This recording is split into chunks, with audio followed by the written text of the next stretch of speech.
Our whole mission here is to take that stack of sources you have, the articles, the research, and just pull out the absolute must-know insights. Basically, we do the readings, you can get straight to the aha moments. And today, we are tackling a paradox in language that is, I mean, it's genuinely universal. If you're listening right now, you clearly understand English. You can probably read a pretty complex article, watch a movie, you get the nuance. You've got this huge vocabulary locked up in your head. But then the moment you have to actually speak, it's like your brain just freezes. You know the words, you just can't say them. It's one of the single most common frustrations for intermediate learners anywhere in the world, this feeling of being a silent genius, you know, where what's inside your head is so much bigger than what can come out of your mouth. Yeah. Linguists call it the B1 plateau. And it is so critical for you to know this is not some personal failure. It's not about intelligence. And that is the key thing we need to get out there right away. Our sources all confirm this is a system problem. It's rooted in cognitive science and in psychology. Exactly. So the goal for this deep dive is to really answer that one question. Why doesn't understanding English, a skill you obviously have, why doesn't it just automatically lead to speaking English? What is the real difference between those two skills? Okay, let's unpack this. We have to start with the science, because it turns out your brain processes input and output in completely different ways. In linguistics, you know, we always talk about the 4 skills, and they split into these 2 big camps. You've got the receptive skills, so listening and reading. That's all about taking information in. It's passive. Exactly, passive. And then you have the productive skills, speaking and writing, which is all about putting information out. And they're related, sure, but they use totally different machinery in the brain. Think about what your brain is doing this very second, just listening. That's a receptive skill. And it relies on something called recognition memory. Your brain gets the sound and it just has to match that signal to a concept it already has filed away. It's like, Wernicke's area in the temporal lobe. That's doing the work. And it's pretty low effort. If you miss a word, your brain just uses context to fill in the blank. It's forgiving. Like if I say the cat chased the little gray sheep, your brain just fills in mouse without even trying. Precisely. But speaking is the total opposite. It requires recall memory, and this is a much, much higher cognitive load. Your frontal lobe, Broca's area, has to find the word, build the grammar around it, and then send all the right signals to your mouth to physically make the sounds. You're not just recognizing, you're generating from scratch. And this whole science distinction, it perfectly diagnoses the silent genius problem. The core issue, from what we've seen in the research, it just comes down to numbers, a difference in your vocabulary. That's the nugget right there. We're talking about the gap between your vocabulary reservoir and your vocabulary treasury. Okay, break that down. So everyone has this huge passive vocabulary reservoir. These are all the words you recognize when you see them or hear them. At that B1 level, you've got a solid base, maybe, 2,500, 3,000 words. They're in there, but they're in the back of the library. And the treasury? The active vocabulary treasury. Well, that's the stuff you can grab instantly, under pressure, in a real conversation.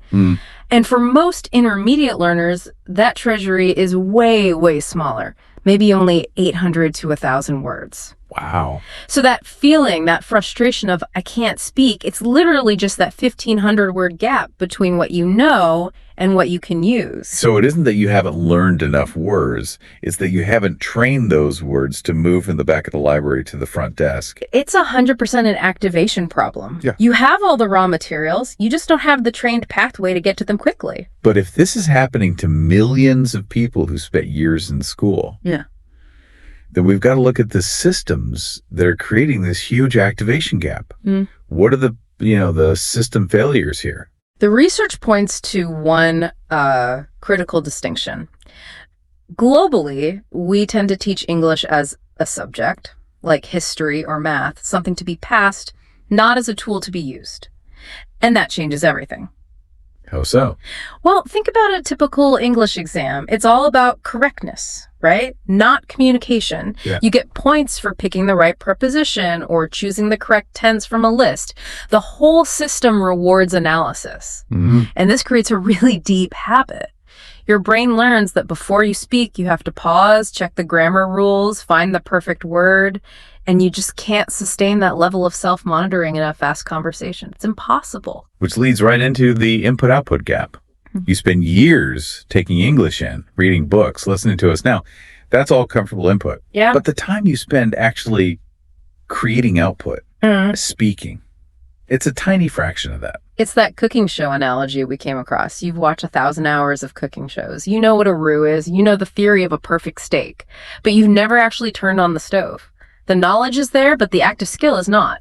And since the brain has been passive for so long, when you finally ask it to perform, it takes the easiest route, which is that cognitive bottleneck we read about. The translation loop. The translation loop. Right. And it is the ultimate fluency killer. When someone asks you a question in English, your brain hears it, translates it to your native language. You think of the answer in your native language. You translate that answer back into English, check the grammar, and then finally you speak. And that whole detour takes, what, 5-10 seconds? At least. And in a conversation, 10 seconds is an eternity. The conversation moves on, your anxiety shoots up, and you give up. Native speakers don't do this. For them, the idea of a spoon connects directly to the word spoon. There's no middleman. So we have the cognitive reasons, recognition versus recall. We have the systemic reasons, the input-output gap. But that third wall, and maybe the highest one to climb, that's the psychological barrier. What's anxiety doing to us here? Oh, the psychological impact is massive. Yeah. A linguist named Stephen Krashen talked about the affective filter hypothesis.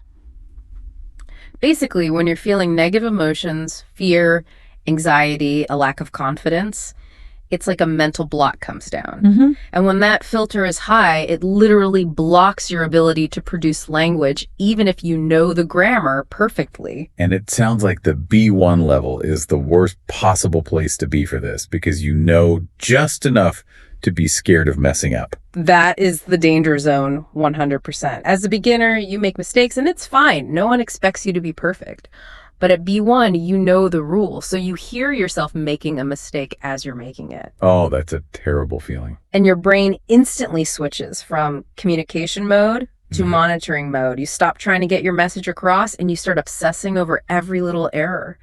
And that anxiety just leads to silence. I could feel that. You're so busy worrying about the verb tense that you forget the simple word you were going to say in the first place. Exactly. And this gets amplified in cultures where there's a high value placed on saving face. The social cost of making a public mistake feels so high that silence just seems like the safest option. But of course, silence is a guarantee of zero progress. And this feeds right into one of the weirdest things we found in the sources. Yeah. The paradox of knowledge. So Right. knowing more actually slows you down. That seems completely wrong. It's a fantastic paradox, but it's true. A beginner just speaks. Their goal is simple communication, and they don't have the burden of choice. An advanced learner, though, they're burdened by options. They might know 5 ways to say the same thing. Right. And their brain tries to analyze which one is the best option for that exact moment. That analysis causes cognitive overload, and you get that slow, halting speech. Or just nothing. So the knowledge is there, but it's become a liability instead of a tool until you've practiced it enough. Precisely. And we can't forget the physical part of this. Speaking isn't just in your head, it's a physical skill. Your mouth, your tongue, your vocal cords, they need exercise. It's why B1 learners feel so tired after a short conversation. It's not bad grammar making you tired, it's your mouth muscle memory getting a workout for the first time. Okay, so if our brains and our school systems have built this perfect trap and just reading more books won't fix it, what's the first step to actually building that muscle and activating all this knowledge? Here's where it gets really interesting. We have to shift from studying to performing. And that shift has to be a little uncomfortable. You have to force your brain to go find that information it already has. So strategy 1, the shattering technique. This is maybe the most powerful tool for this. You just listen to a native speaker, a short clip from a podcast maybe, and you repeat it at the exact same time. Same speed, same rhythm, same emotion. So why is repeating it out loud so much better than just listening? Because you're forcing your mouth and brain to work together at native speed. You're building that physical muscle memory for the sounds and rhythm of the language without having to think of what to say. It forces you out of that monitoring mode. 15 minutes a day of this makes a huge difference. Strategy 2, learn in chunks. This is a big one. Stop learning single words. So instead of just learning the word decision, you learn the whole phrase, like if you ask me, or I'm still thinking about it. That makes so much sense. So instead of having to build the car from scratch every time, you're just grabbing a pre-assembled part of it off the shelf. That's a perfect analogy. You're bypassing all that grammar math in your head. Your brain just retrieves the whole chunk, which makes you so much faster and more confident. Then there's strategy 3, the 70-30 rule.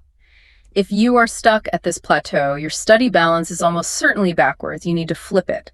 Spend 70% of your time on output speaking and writing, and only 30% on input, like reading or listening. That's a huge change for people who are used to just consuming English comfortably. It is, and it's supposed to be uncomfortable. The only way to activate that passive vocabulary is to force retrieval. If you keep spending all your time on input, your passive knowledge will grow, but that gap will just get bigger. Okay, strategy 4. Start with self-talk. This is the lowest pressure way to practice recall. When you're alone, doing dishes, walking the dog, just narrate your life out loud in English. I'm making coffee now. I need to find a spoon. The water's almost boiling, that sort of thing. Exactly that. It sounds silly, but what you're doing is building that direct pressure-free connection between a concept and the English word for it. You're training your brain to skip that whole translation detour. And finally, we have to come back to that psychological wall. How do we get that effective filter down? Strategy 5. You have to embrace mistakes. This is the antidote to monitoring mode. You have to make a conscious choice to prioritize communication over correctness. Accept that you're going to sound imperfect. If you make a mistake, just keep going unless it really causes confusion. Keep the flow. Keep the flow. Fluency is about your ability to keep the conversation moving, not your ability to be 100% accurate. The research is clear. You learn faster by communicating imperfectly than by being frozen in perfect silence. So what does this all mean? I mean, the good news here is that you have the foundation. You have thousands of words already in storage.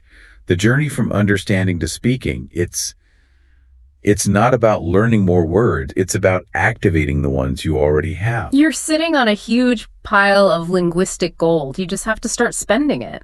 Which means that sentence, I can't speak English, it's not just misleading, it's kind of emotionally damaging. A much more accurate and a much more empowering sentence, based on everything we've looked at, is this: I have not trained my speaking enough. And that reframe changes everything. It's no longer a personal failure, it's a skill gap. It's just a technical problem that you can fix with physical training and repetition. You've just turned a limitation into a training plan. Speaking goes from use, not from knowledge. So what is the one small, maybe slightly uncomfortable 5-minute thing you'll commit to producing in English tomorrow? Something that makes you a little nervous, but forces you to actually use the amazing tool you already have. You understand English because your brain has learned to recognize patterns. You can't speak it yet because speaking is a muscle, not a thought. Muscles grow only when you use them slowly, imperfectly, and often. So don't wait to feel ready. Speak badly. Speak simply. Speak anyway. If this story made sense to you, that means you're closer than you think. See you in the next story.